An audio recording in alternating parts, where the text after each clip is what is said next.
Takže jo, čus, tady já zdraví Bikeman, dneska jsem tady s Vildou. Čau. A dneska vás čekají tipy bikerů, druhý díl, proč jsme se rozhodli po tak dlouhé době, po roku, udělat další díl typů bikerů. Je to naše nejsledovanější video a slíbili jsme, že pokud to bude virální, tak natočíme další.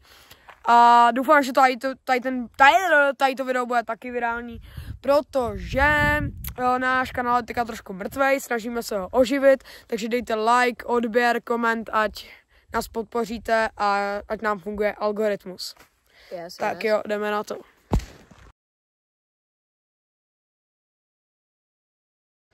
Hej kámo, nechceš jít konečně už jezdit a nefotit si pořád jenom to tvoje kolo na edity? Ale za chvilku půjdu, jo? OK, tak já to jdu párkrát skočit. Ale já tady jsem. Jo, tak já se skočím tam, nebo tady prostě se něco skočím. Tak jo, tak já se posunu. Jo.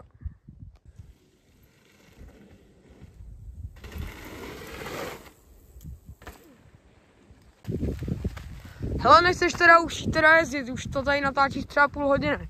Ale za chvilku půjdu.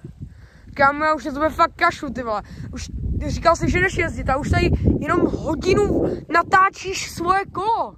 Ale já jsem influencer. Kámo, kašlu na tebe.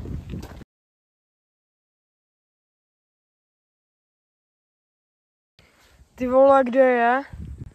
Konečně, ty vole, kde seš tak dlouho? Čau, hele, já jsem hrál. Ty jsi zase hrál? No, to musím samozřejmě. Tak doufám, že aspoň tady budeš jenom na kole. Ty vole, co jdeš dělat? Hrát bravku. Já pošlu Edgara a víc pohárků. Jdeme jezdit, ne? Já musím hrát. Čau.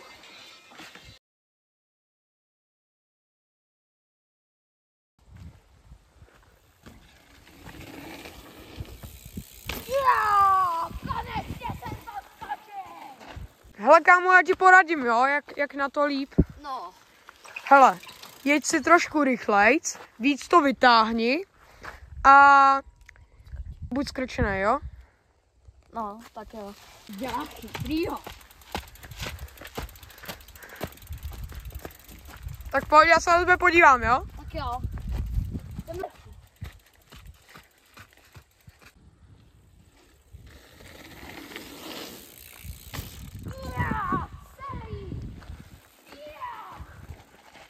Hele, nevím. Skočil jsem to líp jak ty. Hele, nevím kámo, co děláš, ale skočil jsi ještě hůř jak předtím. Ale nerad, nebuď chytrej. Jsem lepší než ty. OK, dělej si co chceš, ale až se rozsekáš.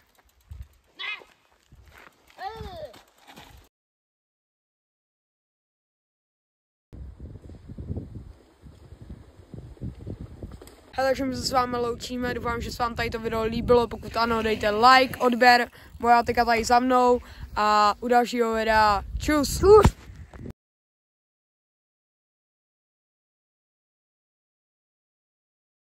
Behind the scenes, vodička.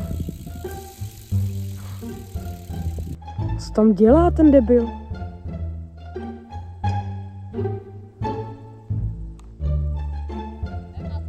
Jo.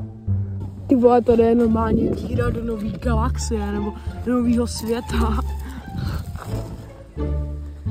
Dobrý, jdeme na to. Behind the scenes tady toho videa, i když mám bez duše, tady to můžete vidět, že jsou to bez duše, tak jsem prostě nějakým způsobem prorazil. Absolutně to nechápu. A buď to jsem to proříz, nebo to nějak přeskočilo. To se za chvilku dozvím, když to nafouknu. Ale to už tady tom videu nebude. No, totálna ráfekt, jo. Fakt mě to štve.